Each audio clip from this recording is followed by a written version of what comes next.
Boa noite, irmãos. Os irmãos estão nos esperando. Vamos começar essa live hoje aqui, na casa da nossa irmã Raíssa, do irmão Rubens, um casal querido, que nos concedeu aqui a sua sala para nós fazermos esse trabalho hoje. Porque no próximo domingo já estamos pretendendo voltar, não é? E estamos muito felizes que vamos voltar. Alguns irmãos com aquelas restrições da prefeitura e tudo mais, né? Mas aos poucos nós vamos, né, voltando, e se Deus quiser, logo vai sair uma vacina e nós podemos estar todos adorando juntos ao Senhor. Estou também o pastor Paulo aqui conosco, né? Daqui a pouco vai trazer a mensagem aos irmãos. E nós vamos louvar ao Senhor. Uma música antiga, mas que muitos irmãos ainda têm na memória. O pastor disse, eu lembro dessa música quando eu me converti, né, pastor? Pastor, quando eu me converti, eu lembro dessa música. É uma música antiga, né? Eu também lembro dessa música. Vamos louvar ao Senhor. Rei das Nações.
O nome do nosso Senhor é verdadeiramente santo.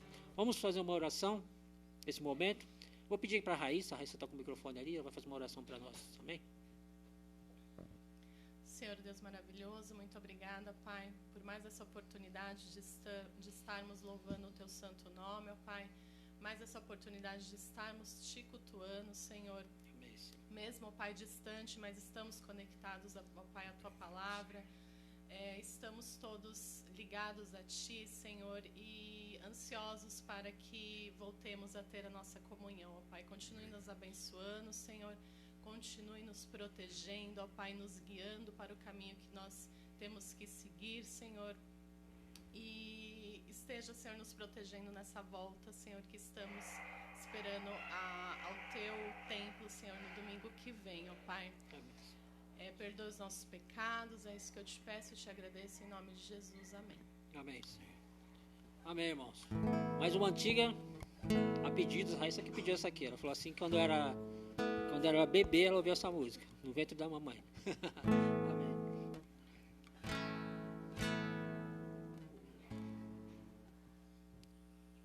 Qual que era isso? Mais gente. Não, a outra aqui. A primeira que eu toquei. Isso. Eu tinha tomado de...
agradecer-te por tua obra em nossas vidas. Confiamos em teu infinito amor, pois só tu és um Deus eterno sobre toda a terra e céu.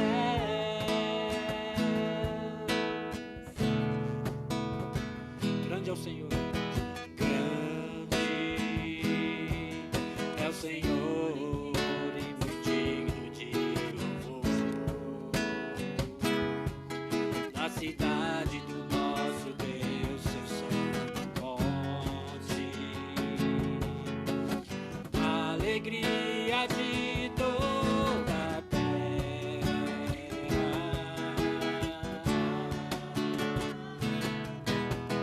Grande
Só Ele é o nosso Deus eterno.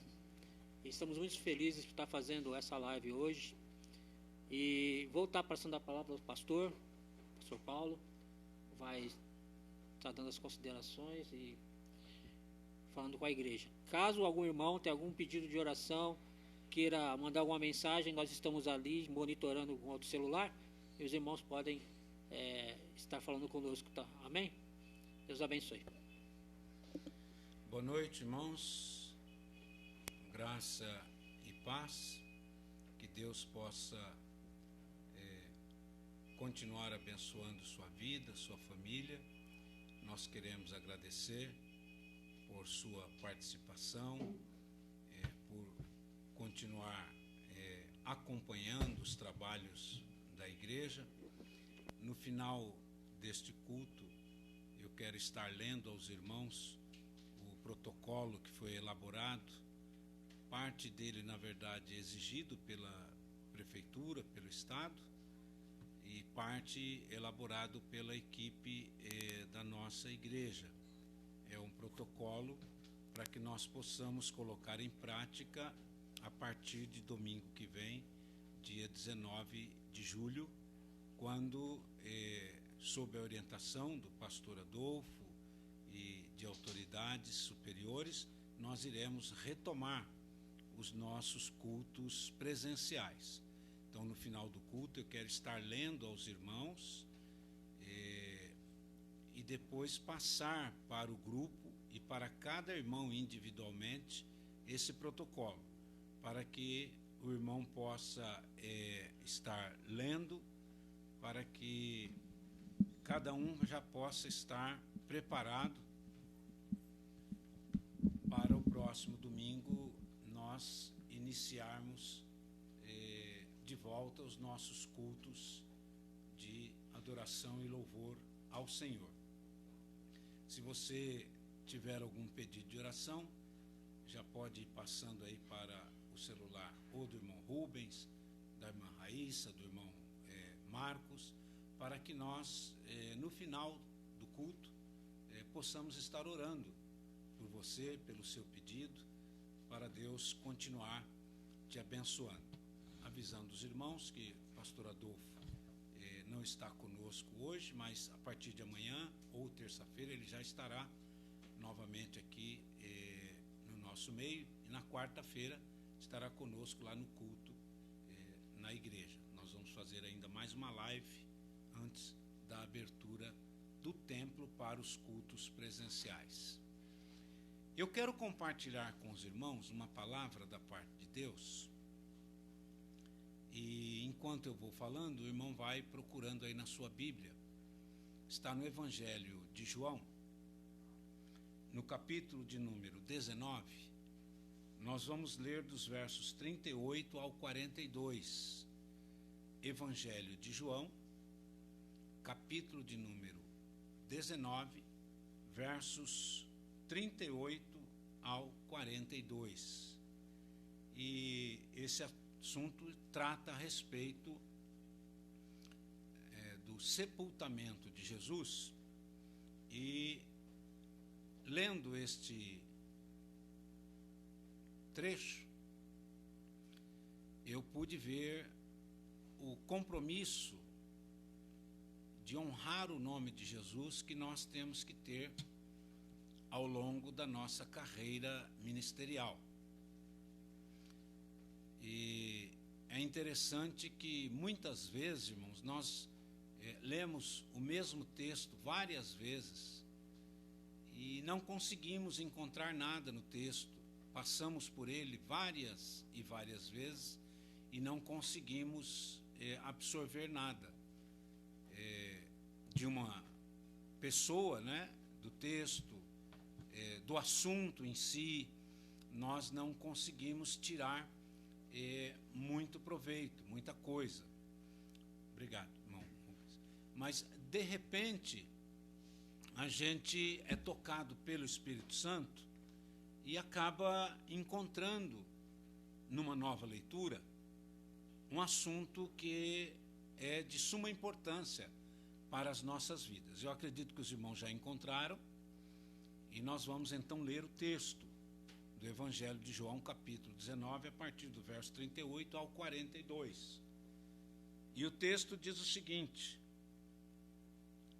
depois disto, ou seja, depois da morte, da crucificação de Jesus, José de Arimateia, que era discípulo de Jesus, ainda que ocultamente, pelo receio que ele tinha dos judeus, rogou a Pilatos que permitisse a ele tirar o corpo de Jesus. E Pilatos lhe permitiu. Então foi José de Arimateia e retirou o corpo de Jesus.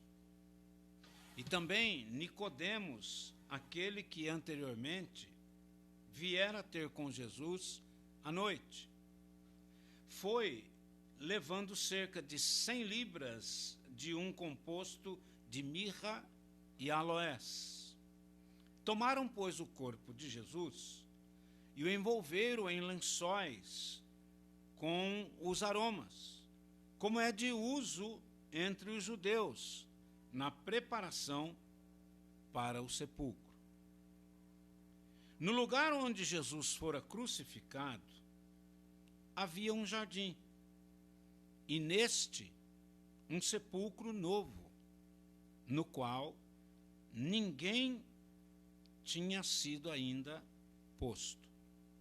Ali, pois, por causa da preparação dos judeus e por estar perto o túmulo, depositaram o corpo de Jesus. Então, como eu ia dizendo aos irmãos, quantas vezes nós já não lemos, né, este capítulo da Bíblia? Quantas vezes nós já não passamos por este assunto, por este capítulo? E muitas vezes nós não conseguimos ver algo no texto. E lendo várias vezes por estes dias esse texto, eu tirei para mim aqui algumas lições deste grande discípulo de Jesus chamado José de Arimateia. Ele é um personagem não muito falado, é um personagem não muito pregado nas Escrituras, mas nós vamos ver que os 4 evangelhos comentam a respeito deste homem, e não só comentam sobre ele, mas os evangelhos têm o cuidado de mostrar a honra que este homem vai prestar a Jesus, o amor que esse homem vai demonstrar ter por Jesus, a fé que esse homem vai nos mostrar na pessoa de Jesus. José de Arimateia é chamado assim porque ele nasceu numa cidade chamada Arimateia. O nome dele era José, e como complemento do nome, Arimateia, isto é, a localidade onde ele havia nascido que é conhecida como a cidade de Arimateia. Ficava mais ou menos a uns 30 quilômetros distante de Jerusalém. E este homem, a Bíblia vai dizer que ele era um homem rico, ele era um senador e ele era membro do Sinédrio. E a Bíblia, ela vai nos dizer que ele também era discípulo de Jesus, como é o caso do texto que nós lemos em João. José de Arimateia, segundo alguns historiadores, principalmente Flávio Josefo, um grande historiador da época de Jesus e da igreja primitiva, ele vai nos informar que José de Arimateia era o dono de uma grande frota de navios. Ele era um comerciante próspero, um homem com muitos bens, um homem literalmente muito rico. Ele alugava as suas embarcações, seus barcos, para o transporte de mercadorias de um lado para o outro, tanto no chamado Mar da Galileia, como para outros países. De maneira que ele era uma pessoa muito bem situada na vida, muito conhecido, muito respeitado, como nós veremos, e alguém que frequentemente ia até a casa de Pedro. Ele era amigo pessoal do apóstolo Pedro. E sempre que Jesus passava pela casa de Pedro, José de Arimateia procurava estar lá para conversar com Jesus, para ouvir Jesus falar. E não podemos ignorar que, por causa desse contato que ele teve com Jesus, ele também provavelmente seguiu Jesus por alguns lugares. Foi atrás de Jesus para ouvi-lo, ver ele orando pelas pessoas, pregando às pessoas, ensinando às pessoas o reino de Deus, curando as pessoas. Com certeza, José de Arimateia, ele teve esse contato com Jesus. Nós não sabemos quando que José de Arimateia vai decidir seguir Jesus, decidir tornar-se um discípulo de Jesus, mas a Bíblia diz que ele era um discípulo do Senhor. E as suas convicções para com Jesus, seu apego para com a pessoa de Jesus, vai crescendo de tal maneira, seu amor, sua confiança, sua fé em Jesus, ela vai crescendo dia após dia, a ponto então de ele se entregar, se convencer de que Jesus é de fato o Messias prometido em todo o Antigo Testamento, de que Jesus é o Filho de Deus, de que Jesus é o Salvador. E é claro, irmãos, que pela posição que José de Arimateia ocupava, no caso, ele era um senador, ele era membro do Sinédrio, ele era uma pessoa de um status social muito grande.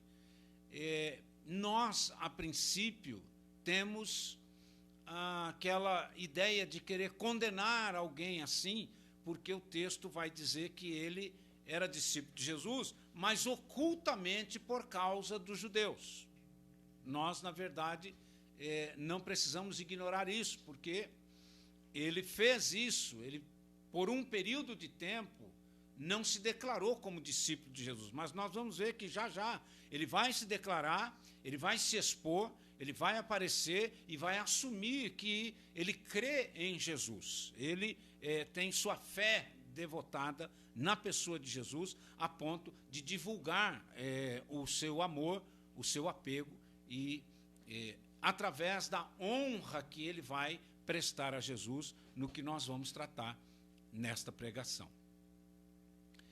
Então, quem era José de Arimateia? Quem é este homem que muitas vezes nós só lemos o nome dele e não procuramos saber quem ele era? A primeira coisa que nós temos que lembrar é que o Evangelho de João já o trata como discípulo de Jesus. Mas os outros evangelhos, cada um deles vai falar das características, do perfil de José de Arimateia. Vai nos mostrar quem foi José de Arimateia. Por exemplo, no Evangelho de Mateus, capítulo 25, verso 57, Mateus vai registrar que ele era um homem rico e que também era um discípulo de Jesus. Então, Mateus já acrescenta que, além dele ser discípulo de Jesus, vai nos informar que ele era um homem rico. No Evangelho de Marcos, o evangelista, ou o apóstolo Marcos, vai nos falar que José de Arimateia, ele é um ilustre membro do Sinédrio e que ele é senador. Isso está registrado lá em Marcos, capítulo 15, verso 43. Marcos vai acrescentar que o José de Arimateia não era um homem qualquer, porque ele usa a qualificação de um homem ilustre. Uma pessoa ilustre não é uma pessoa qualquer, comum. Uma pessoa ilustre é alguém que está inserido em um grupo seleto de pessoas em uma área da sociedade, né? Em um status da sociedade. E o Marcos, então, vai dizer isso a respeito de José de Arimateia, que ele era membro do Sinédrio, que ele era senador e que ele era um homem ilustre. E Lucas, que sempre tem detalhes para nos falar, Lucas vai dizer no Evangelho de Lucas, capítulo 23, versos 50 e 51, que José de Arimateia era um homem bom e justo. Ele vai dizer o seguinte, que José de Arimateia era um homem bom, um homem justo e alguém que esperava o reino de Deus. Veja que as características, as informações, o perfil de José de Arimateia, ele vai se avolumando quando nós lemos em conjunto nos evangelhos quem é este personagem, quem é essa pessoa. E é muito interessante alguns detalhes que Lucas dá sobre esse homem, a sua qualificação. Ele é um homem bom. Ser um homem bom, ter a qualificação de um homem bom naquela época não era para qualquer um. Lucas ainda acrescenta que, além dele ser um homem bom, ele é um homem justo. É uma coisa maravilhosa essa descrição de Lucas, nos mostrando que o José de Arimateia tinha a sua vida envolta em justiça.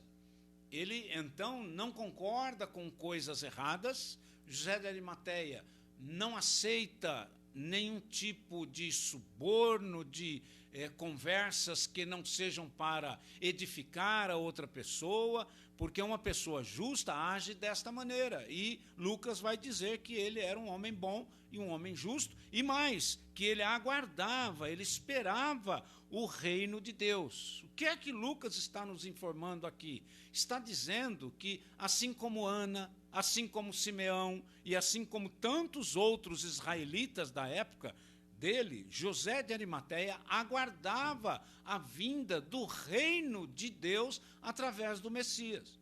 E quando José de Arimateia reconhece que esta pessoa, este homem de Nazaré, Jesus de Nazaré, é o Messias, ele se rende, porque ele entende que então o reino de Deus chegou.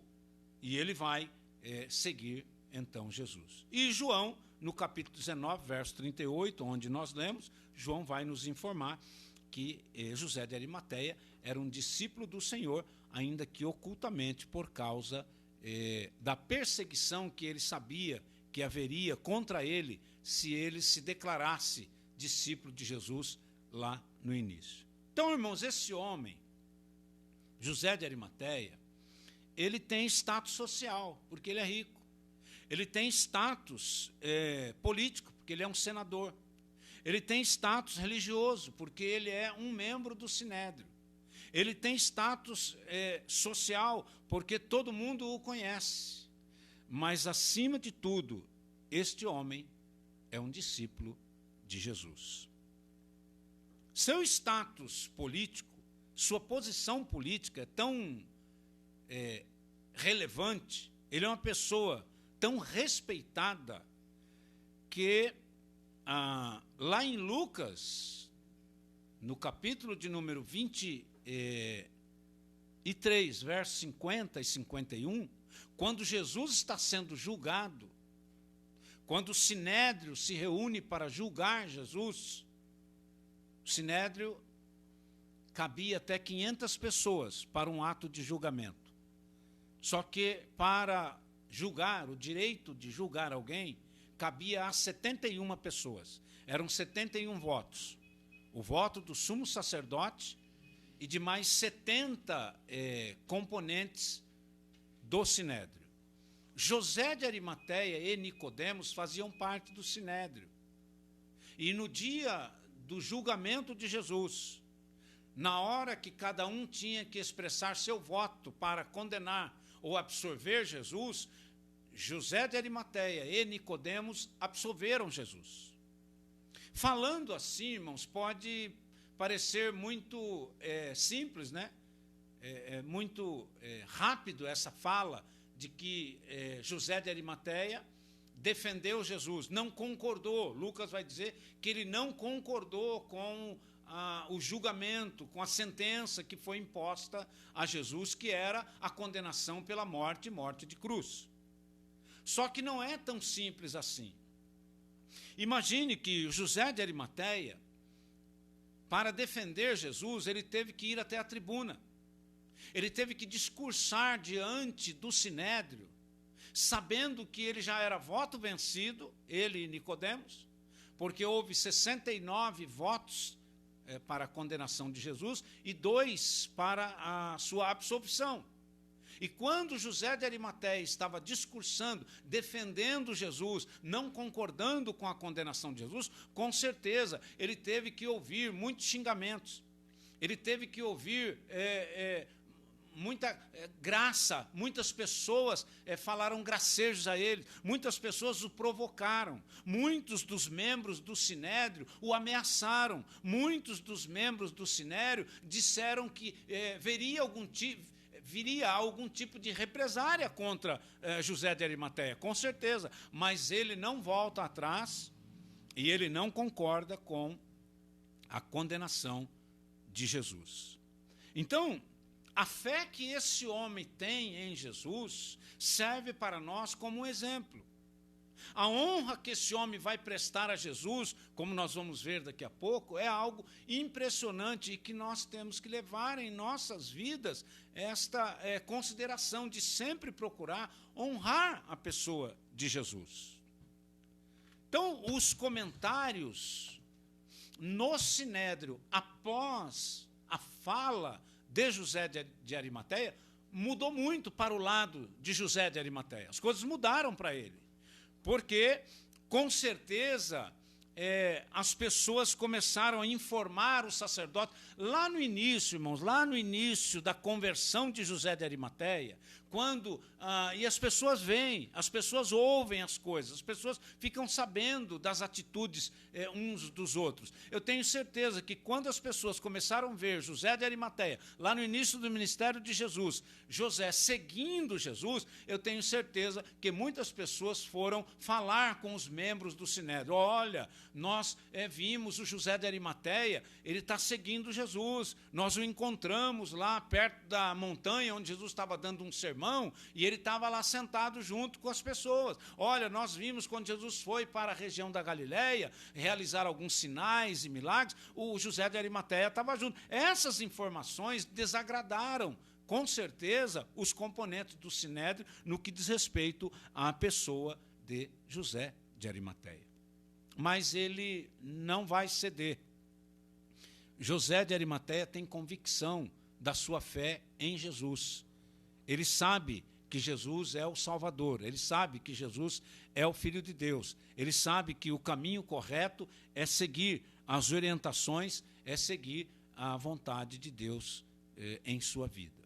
Então nós começamos a aprender algumas coisas aqui com o José de Arimateia. E a primeira delas é que aquele que tem Jesus, nós que temos Jesus, nós não vamos desistir da nossa fé nele, em Jesus, por causa de algum tipo de ameaça, por causa de algum tipo de perseguição. Não, ele não vai ceder. Nem mesmo depois, quando Jesus morre, e é o caso do texto que nós lemos, Jesus morre, e o José de Arimateia tem tanta autoridade, tem tanto prestígio, tem livre acesso às autoridades políticas, que ele vai até Pilatos. Quem é Pilatos? É o governador. E ele vai diante de Pilatos e pede uma audiência. Ele quer conversar com o governador.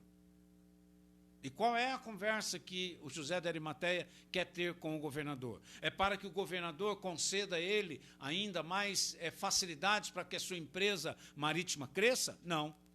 É para que o governador ceda algum tipo de benefício para a família de José de Arimateia? Não. José de Arimateia está querendo, de alguma maneira, participação no lucro dos impostos que entra na cidade de Jerusalém? Não. José de Arimateia chega até o governador Pilatos e pede o corpo de Jesus. Isso não é normal, irmãos. Essa atitude de José de Arimateia não é normal. Nunca se ouviu falar de uma atitude dessa. Por quê? Na lei romana da época de Jesus, quando uma pessoa era condenada à morte de cruz, quando ela passava pelo crivo da condenação do sumo sacerdote, que no caso era dois, Anás e Caifás. Quando essa pessoa passava pela condenação do sinédrio e que chegava até a audiência com o governador, e pelo governador também era condenado, e essa pessoa era morta na cruz, ninguém tinha o direito de requerer o corpo dessa pessoa. Na verdade, uma pessoa que era crucificada, que tinha a morte decretada por cruz, não poderia ser sepultada. Essa pessoa ficava com seu corpo exposto na cruz durante 3 ou 4 dias, para que todos que passassem olhassem e pudessem pensar o que Roma pode fazer com alguém que supostamente desrespeita suas leis. E após este 3º ou 4º dia, quando a pessoa já estava morta, seu corpo era tirado e levado para um lugar chamado Porta do Monturo. A Porta do Monturo era um lugar onde se queimavam os lixos recolhidos na cidade de Jerusalém. E ali os animais, seja urubus, seja lobos, qualquer tipo de animal carnívoro, terminava de consumir com o corpo daquela pessoa se não fosse queimada totalmente pelas chamas. Mas não era permitido a um condenado ser sepultado, porque, pela lei religiosa judaica, o crucificado era alguém que tinha blasfemado contra Deus e contra a religião de Israel. O condenado era alguém que tinha desobedecido às leis de Roma, portanto, não tinha os direitos civis de um cidadão. E é para isso que eu quero chamar a atenção dos irmãos. Veja a coragem e a honra que José de Arimateia vai prestar a Jesus. Quando ele pede, irmãos, o corpo de Jesus para o governador Pilatos, ele está dizendo ao governador: o senhor sabe que este homem é inocente. O senhor tem as suas mãos sujas pelo sangue de um inocente. E é aí, irmãos, que nós vamos entender no texto lá que fala, quando Pilatos vai à audiência para condenar Jesus, a Bíblia diz que ele não quer condenar Jesus. Ele pergunta aos judeus qual foi o crime que Jesus cometeu. E eles, então, incitando o povo, dizem que ele havia ido contra as leis de Roma, ido contra César, e o Pilatos insiste, dizendo: mas eu não vi condenação nenhuma nesse homem, eu não posso condená-lo, a ponto deles instigarem e ameaçarem o próprio Pilatos, e ele então diz: olha, então eu lavo minhas mãos sobre isso, e eu vou condenar, e pronto, e acabou. É daí que nós precisamos entender, a consciência de Pilatos estava pesada.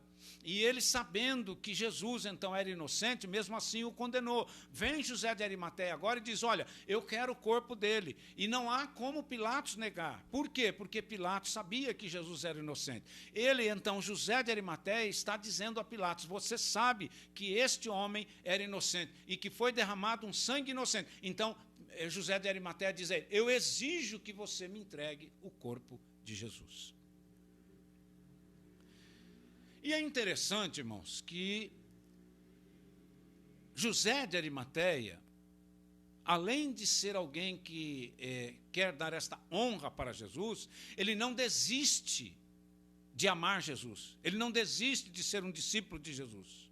Porque, veja só, quando ele defende Jesus lá no Sinédrio e não consegue absorver Jesus, talvez se fosse eu, talvez se fosse você, eu poderia dizer o seguinte: olha, eu tentei, eu fiz minha parte, eu lutei, eu não consegui, mas agora então eu tenho que seguir minha vida, eu vou continuar minha vida, não deu para salvá-lo, não deu para libertá-lo, e eu agora vou seguir a minha vida voltando à minha rotina normal. Mas não é isso que ele faz. ele não vai permitir que Jesus seja sepultado, ou melhor, seja colocado como um condenado, como um marginal. Ele não vai admitir que o nome de Jesus, a pessoa de Jesus, o seu nome vá à lama. E é por isso que ele vai até o governador e disse, olha, eu quero o corpo dele porque eu vou sepultar. Quando José diz isso a Pilatos, ele está dizendo, este homem é o Filho de Deus, ele não merece esse tipo de tratamento que vocês deram a ele, e eu vou honrá-lo levando para um sepulcro. Eu vou sepultá-lo, porque só as pessoas de bem, naquela época, é que tinham o direito de ser sepultado. E é interessante porque o texto nos dá alguns detalhes sobre isso. Ele vai, pega o corpo de José, pega o corpo de Jesus, junto com Nicodemos. Aí a Bíblia diz que o Nicodemos levou um lençol de linho fino, junto com o composto de mirra e aloés, composto caríssimo, e eles tiram então o corpo de Jesus da cruz, e a gente tenta imaginar a cena dele pegando o corpo de Jesus nos braços, dele olhando para Jesus ali naquele lençol. E o cuidado que esse homem tem com Jesus é para se cumprir uma profecia lá do profeta Isaías, 600 anos antes de Jesus, no capítulo de número 53, e verso 9, o profeta Isaías vai profetizar que o Messias, o Filho de Deus, iria ser julgado e o seu corpo iria ser colocado entre os príncipes, entre os reis, entre os grandes. Que o seu corpo não seria contado com os marginais. Então, para o cumprimento da profecia de Isaías 53, José de Arimateia vai e tira o corpo de Jesus. E é interessante a cena, porque o texto ele é rico em mostrar que havia lá no local onde Jesus é crucificado, chamado Monte do Calvário ou da Caveira, próximo a esta montanha, tinha um jardim. Mais propriamente dito, esse jardim era um cemitério. E era um cemitério particular. De quem era esse cemitério? De quem era esse jardim que havia lá um jazigo? Era da família de José de Arimateia. E José de Arimateia vai pegar Jesus e colocá-lo nesse sepulcro que o evangelista tem o cuidado de dizer que era um sepulcro novo, isto é, que não havia sido usado ainda por ninguém. Ninguém havia sido colocado nesse sepulcro. E esse sepulcro, graças a Deus, graças à promessa que Deus havia feito, graças por Jesus ser quem ele é, só foi ocupado por 3 dias. Porque no terceiro dia Jesus ressuscitou para nos garantir a salvação eterna. José de Arimateia, então, ele defende Jesus lá no Sinédrio. José de Arimateia honra Jesus, tirando-o da cruz. José de Arimateia honra Jesus, colocando-o em um sepulcro que era o seu próprio sepulcro, não é? Do próprio José. E mais do que isso, José de Arimateia ama Jesus. E agora ele vai anunciar Jesus Cristo como Salvador para as pessoas. Por quê, irmãos? Porque a partir do momento em que ele faz isso, ele sai da sua obscuridade. José de Arimateia, ao tirar o corpo de Jesus da cruz, deixa de ser um discípulo oculto. Todo mundo agora vai saber do feito de José de Arimateia, tanto é que está registrado nos evangelhos. Ele agora não tem mais medo do que possa acontecer com ele. Ele não está mais preocupado com o tipo de sanção, com o tipo de punição que seja o Estado romano ou o Sinédrio vá aplicar sobre a sua vida. Inclusive, dizem os historiadores que por causa dessa atitude de José de Arimateia, de tirar o corpo de Jesus e colocar nesse sepulcro, dizem os historiadores que José de Arimateia pegou 14 anos de prisão. Dizem que ele perdeu o seu cargo de senador. Dizem que ele perdeu a sua cadeira no Sinédrio. dizem que a sua fortuna, as suas empresas, foram doadas, metade para o Sinédrio e metade para o Estado romano. E ele ficou 14 anos aprisionado. Mas dizem também os historiadores que nesses 14 anos de prisão, ele nunca deixou de falar de Jesus, ele nunca deixou de anunciar que Jesus é o Filho de Deus, é o Salvador, é aquele que tem a solução para todos os problemas da humanidade.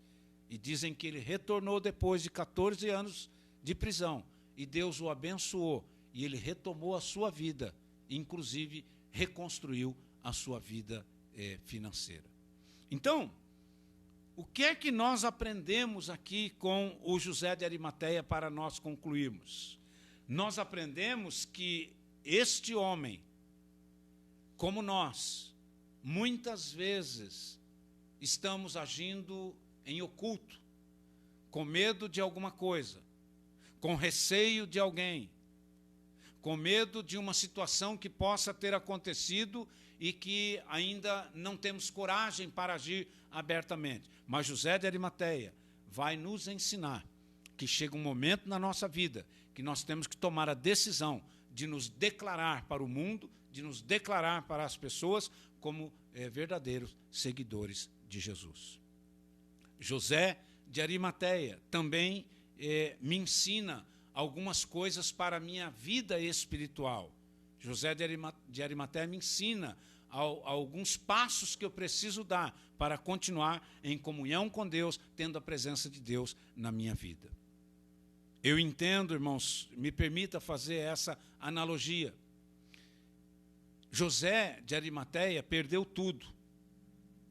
Perdeu seus bens financeiros, perdeu sua posição política, perdeu sua posição religiosa, pode até ter perdido pessoas da sua família que não concordaram com a atitude dele seguir Jesus, mas ele não perdeu a presença de Deus, a presença de Jesus em sua vida.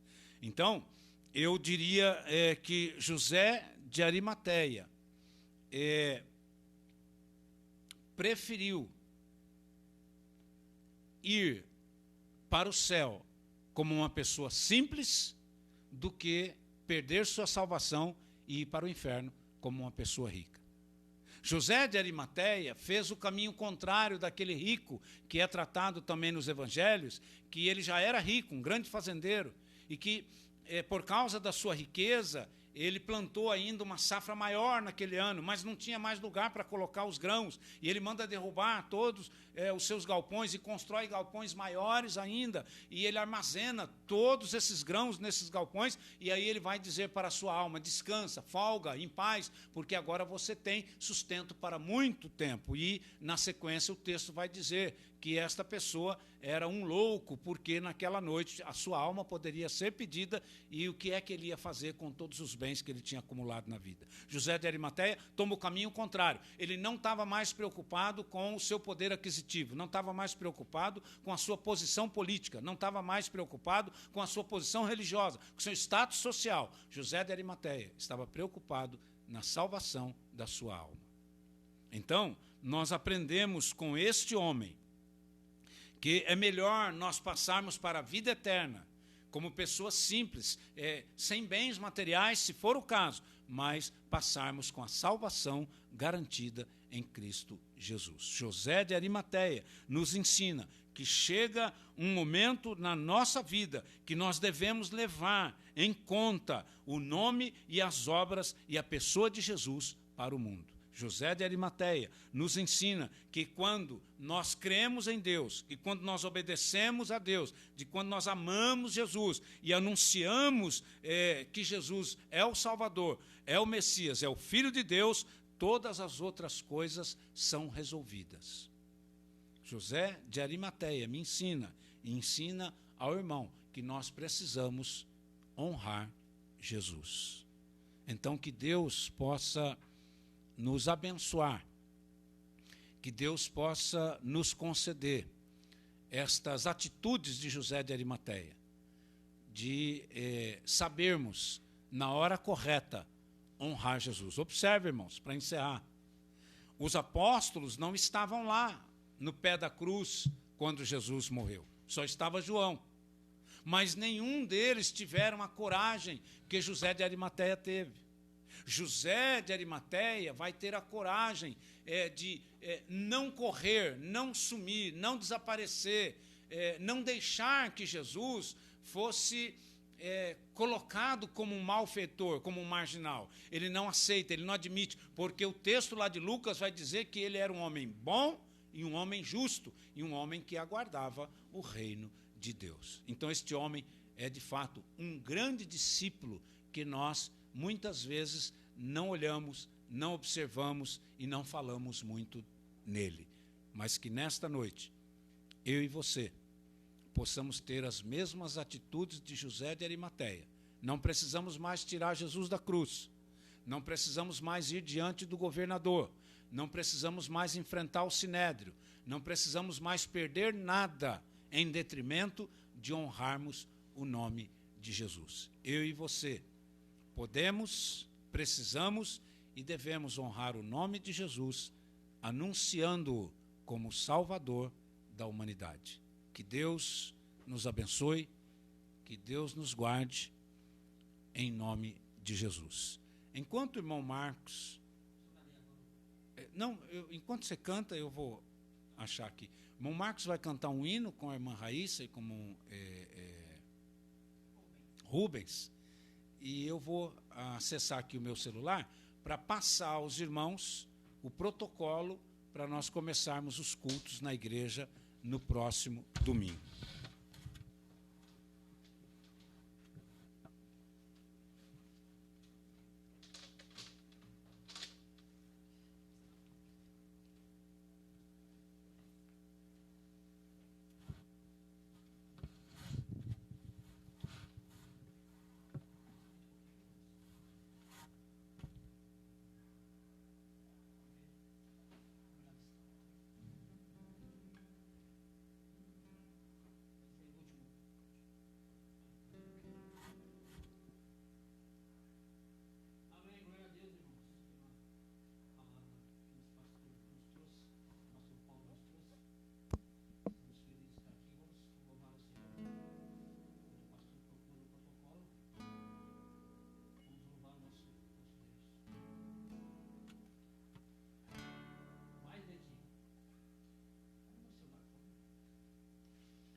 Liguei.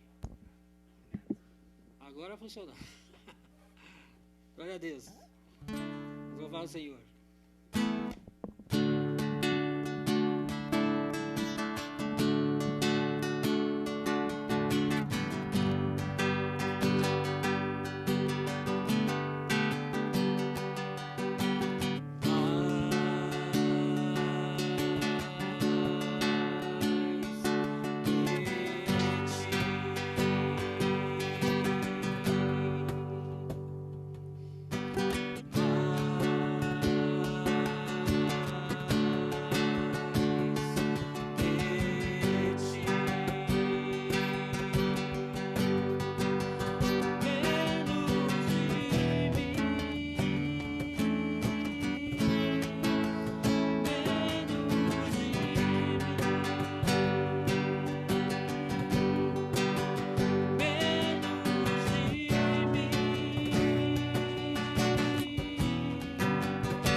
eu vou ler aos irmãos e depois eu vou enviar para o grupo da igreja e os outros grupos, e aqueles irmãos que eu tenho individualmente no meu celular eu vou enviar também. Então, o protocolo de segurança para a reabertura dos cultos públicos. Esses 3 primeiros protocolos é uma exigência do Estado e da nossa própria convenção também, não é? A partir do dia 19/7/2020, retornaremos com os nossos cultos presenciais, e para isso teremos que seguir as recomendações e os protocolos de segurança, e contamos então com a colaboração de cada um dos irmãos. Itens que são exigências para a reabertura e que já foram adquiridos pela igreja. Pastor Adolfo, com a diretoria, já providenciaram estas exigências. Primeiro, vai haver lá na igreja um totem de pedal para que, ao chegar, o irmão possa higienizar sua mão com álcool gel. É aquele totem que você pisa, né, no pedal e já sai ali o álcool gel para você poder passar nas suas mãos. Também teremos o termômetro, que é o aferidor de temperatura corporal, né? Já foi comprado e terá lá um irmão ou uma irmã para aferir a temperatura das pessoas que irão participar do culto. E também foi comprado o tapete higienizador. É um tapete de 1,5 m por 60, onde, ao chegar, nós temos que passar por esse tapete, pisar sobre esse tapete, que ele terá lá os produtos químicos para a higienização dos pés. E, além disso, no dia 12, na quarta-feira passada, inclusive o irmão Marcos estava lá presidindo a reunião, nós nos reunimos lá na igreja, um grupo de irmãos, para tratar de alguns cuidados a mais do que estes exigidos aí pelas autoridades. E nós, em reunião, juntamente com a anuência do pastor Adolfo, que não pôde estar conosco, mas nos autorizou a fazer a reunião, e passamos o relatório para ele, e foi aprovado. Primeira coisa é que não será permitido a permanência de ninguém na igreja, nos cultos presenciais, sem o uso da máscara de proteção. Então é necessário, e se por um acaso o irmão esquecer sua máscara, não se preocupe, nós teremos lá máscaras descartáveis para que você possa usar. Mas para adentrar ao templo é obrigatório o uso da máscara. Também será obrigatório que o irmão permita que se faça a medição da sua temperatura corporal. E acima de 37,5 graus, a pessoa não poderá ficar no culto conosco, porque esta é uma norma de exigência. Acima de 37,5 não pode permanecer no local. Os nossos cultos aos domingos, até segunda ordem, ao invés de iniciar às 18h30, começaremos às 18h, né, irmão Marcos? Ficou acertado nessa reunião. Para que isso, irmãos? Eu vou explicar. É para facilitar a vida dos nossos irmãos, que eu já vou ler, que são os colaboradores, que terão que chegar antes do ensaio do Ministério de Louvor, do grupo de louvor. Os irmãos ensaiam às 5 da tarde, e esses irmãos vão ter que estar lá antes das 5, para poder higienizar o ambiente, para eles poderem ensaiar, e aí então às 18 nós começamos o culto, e seria injusto da nossa parte que esses irmãos ficassem lá todo esse tempo aguardando até o término do culto. Então, para facilitar a vida de alguns irmãos que vão colaborar conosco, nós iremos iniciar os cultos presenciais aos domingos, só aos domingos, a partir das 18 horas. Os cultos de quarta-feira continuam no mesmo horário, às 20 horas. Tá certo? Os nossos irmãos do grupo de risco, acima de 60 anos de idade, nós recomendamos que os irmãos fiquem em casa. Mas você que tem acima de 60 anos de idade, irmão, irmã, não está impedido de ir ao culto. Pelo contrário, você tem toda a liberdade de ir ao culto, será muito bem recebido, e nós teremos um lugar especial, inclusive, para você ficar.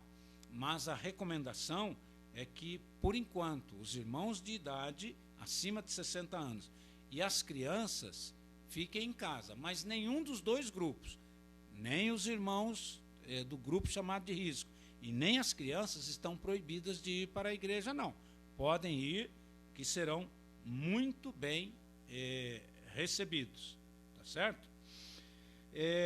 Todos os irmãos, ao chegar no templo, serão aconselhados a sentarem nos lugares devidamente marcados por essa equipe que vai trabalhar, e os lugares estarão marcados com 2 metros de distância de uma pessoa para outra, intercalados os bancos, inclusive, salvo as famílias. Então, por exemplo, o irmão André com a esposa e a Livinha podem sentar no mesmo banco. O irmão Marcos, a esposa e o Ramon, se quiserem, podem sentar no mesmo banco. A irmã Raíssa com o irmão Rubens podem sentar no mesmo banco. Agora, quando não são pessoas íntimos da mesma família, então será aconselhado a sentar com um distanciamento mínimo de 2 metros e intercalando os bancos. Tá certo? Nós teremos 2 equipes para a higienização da igreja e dos utensílios. São 2 equipes de 4 pessoas cada. A primeira equipe, de 4 irmãos, estará atuando antes do início do culto, e a segunda equipe após o término do culto. Estes irmãos estarão higienizando tudo, maçanetas, corrimãos, não é? As portas, se algum irmão for tomar água, este irmão da equipe estará próximo para quando ele terminar, o irmão limpar lá com álcool, desinfetar, né, passar um pano úmido com álcool para que o próximo possa usar sem perigo nenhum. Então nós teremos esses irmãos para atender às necessidades da igreja. E ao término do culto, então, uma outra equipe assumirá para limpar a igreja e higienizar. Tanto os banheiros como o bebedouro, tudo vai ser limpo quando alguém usar. Não será permitido, nem antes e nem depois dos cultos, aglomerações. Infelizmente, irmãos, nós pedimos que os irmãos tenham cuidado, se contenham, pelo menos até terminar esse período da pandemia. Então, nós recomendamos que nem antes nem depois do culto nós fiquemos nos abraçando, nos beijando, se contenha. Cumprimente o irmão à distância, cumprimente com o cotovelo, cumprimente com o pé, do jeito que você achar que é melhor, mas não abrace, não beije, para evitar qualquer tipo de surpresa desagradável. Sem ósculo santo, segundo o irmão Marcos. Tá bom? Manteremos ainda os cultos online, tá? Os cultos vão continuar, mesmo sendo presencial, serão gravados para aqueles irmãos que não puderem vir ao culto, ele poderá assistir da sua casa. E para encerrar, eu quero passar aos irmãos que nós estamos precisando de componentes para ajudar essas equipes na limpeza da igreja. Então, já para o domingo que vem, dia 19, antes de começar o culto, nós já temos a irmã Terezinha, a irmã Nicole, a irmã Cristina e a irmã Beth. Depois do término do culto, nós temos a irmã Edilene, a irmã Eliede, o irmão Izenaldo e o irmão Roque. E nós precisamos, para os próximos cultos, outras equipes. No quarto domingo, por exemplo, antes do culto, nós já temos a irmã Miralva e o irmão Roque, falta 2. E para o término do culto, nós já temos o pastor Adolfo, a irmã Stephanie, o irmão Marcos e o irmão Ricardo. Então, nós precisamos de 2 irmãos que nos ajude, colabore conosco antes do culto. E eu quero me colocar aqui, junto com a irmã Miralva e o irmão Roque, para antes do culto, no quarto domingo, eu estarei com os irmãos ajudando. Então, falta ainda uma pessoa, um irmão, para ajudar na limpeza do culto, na limpeza do templo, antes do horário do culto no quarto domingo, ok? E qualquer irmão, qualquer irmã que queira ajudar, é só entrar em contato comigo, com o meu Márcio, com o pastor Adolfo, e nós estaremos levando os irmãos para nos ajudar nesta empreita. Tudo bem, irmãos? Espero que tenha ficado claro, que os irmãos possam nos ajudar, possam cooperar. Não esqueça da sua máscara no próximo domingo. Não esqueça que é necessário chegar antes das 18 para podermos começar o culto às 18 em ponto. E que antes de você chegar no templo já vai estar tudo limpo, tudo higienizado, para que o nome de Deus seja glorificado. Que Deus te abençoe, que Deus nos guarde em nome de Jesus. Irmão Marcos, suas considerações.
Agradecer a todos que acompanharam essa live, agradecer aos irmãos, que Deus abençoe a sua semana, que possa estar cuidando da sua família. Eu vou pedir ao pastor que faça a bênção apostólica, amém? Eu vou estar orando e o pastor termina com a bênção apostólica. Na sua oração, coloca a irmã Cris Meira, que acabou de pedir oração, que está com a coluna travada. Amém. Vamos estar orando para a irmã Cris. Senhor, nós queremos te agradecer ao Pai por esse culto, te agradecer, Senhor, porque Tu tem cuidado de nós, Senhor. Te pedimos pelas famílias, Senhor, que estão com enfermidade, Senhor. Te pedimos, Senhor, por aqueles que, Senhor, estão nesse momento, Senhor, procurando uma solução, Senhor, para os problemas, talvez um desemprego, Senhor, que Tu possa estar abrindo as portas, ó Deus. Cuida, Senhor, dos Teus servos. Cuida, Senhor, daqueles que estão nos ouvindo nessa live nesse momento, Senhor. que ainda não conhecem a Jesus, Senhor, que possam ter um encontro, que possam estar entregando a tua vida, Senhor, que o objetivo dessas lives, o objetivo da nossa igreja é ganhar almas para ti, Senhor, trazer vidas para o teu evangelho, Senhor, para que pessoas sejam transformadas, para que sejam curadas, saiam dos vícios, ó Deus, que tu possas, Senhor, estar derramando, Senhor, as tuas ricas bênçãos, ó Deus. Te pedimos pela nossa irmã Cris, Senhor, que está com problema de coluna, Senhor, que tu possa estar tocando ali, Senhor, na sua coluna, restaurando, Senhor, que elas possam estar sentindo a tua cura nesse momento, Senhor, em nome de Jesus. Nós cremos que tu mesmo possa estar fazendo essa vida melhorar, Senhor, que o seu corpo se sinta melhor, ó Deus, que ela possa estar buscando, Senhor, a partir de amanhã, se não houver uma melhora, Senhor, a assistência médica, Senhor, que os médicos possam estar sendo usados, Senhor, para que ela possa, Senhor, estar, Senhor, desenvolvendo o seu trabalho no sustento da sua família, Senhor. Cuida, Senhor, da tua igreja, cuida, Senhor, dos nossos governantes, ó Deus. Te pedimos, Senhor, que nosso retorno aos cultos, Senhor, seja, Senhor, também, Senhor, monitorado por ti, Senhor, para que tu mesmo, Senhor, faça as pessoas entenderem que o momento é difícil, que estamos separados, mas que queremos, Senhor, aos poucos, Senhor, com segurança, Senhor, estar voltando a te louvar, Senhor. Não queremos sair atropelando tudo, Senhor, não queremos estar fora das leis, Senhor, não queremos estar desafiando as autoridades, Senhor, porque isso nem é bíblico, Senhor, e nós queremos fazer da maneira certa, Senhor. Abençoa a tua igreja, Senhor, que sempre procura seguir as leis e estar fazendo aquilo que é correto, Senhor. Te agradecemos por esse culto, pela vida do nosso pastor Adolfo, pastor Paulo, que aqui fez a mensagem conosco, Senhor, a família do Rubens, da Raíssa, que abriram as suas portas para esse culto hoje, esteja abençoado em nome de Jesus. Nós te agradecemos. Amém, Senhor.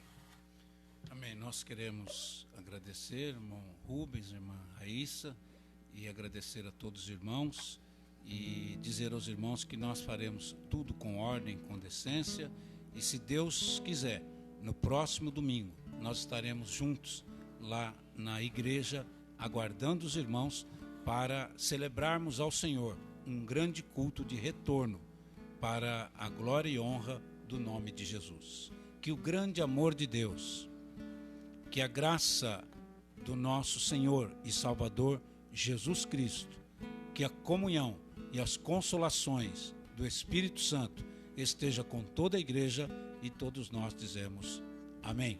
Amém. Deus te abençoe em nome de Jesus.